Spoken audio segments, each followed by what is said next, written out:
ko'pchiligimizning hayotimizda bo'ladi. Shunaqa chaqiradi. "O, palonchi" deb turib. Yoshlaringizni eslangizlar, ayniqsa buni qishloqdagilar nimalar yoki domda turganlarda ham dadasi ichkaridan chaqiradi. Ayasi chaqiradi. "Aya chaqirdingizmi?" desa, "Yo'q" deb chaqirmadim deydi. "Ovozingiz keldi-yu" deysiz. Ko'plarda bo'ladi, chunki biz bu savoldan ko'p so'ralganimiz uchun ham aytayapmiz. Mana shu holat demak sahobani o'g'lini hayotida bo'ldi. Sahoba aytayaplarki, "Valakinnaka idza sami'ta sawtan fanadi bis-salat." Shunday holat bo'ladigan bo'lsa, birdaniga ozon aytib yuboring deyaptilar.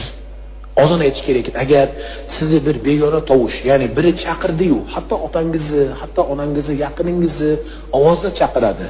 Erini ovozda chaqiradi xotinni erini ovozda chaqiradi. Ular o'sha jin shaytonlar bo'ladi.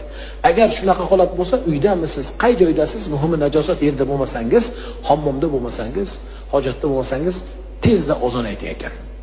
Sahoba aytayaplarki, men buni Hazrati Abu Hurayra radhiyallohu ta'ala anhudan eshitganman.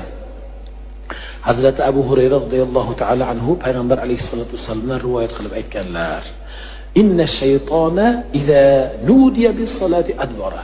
Albatta shayton namozga nido qilinib azon aytilgan paytda qochib ketadi.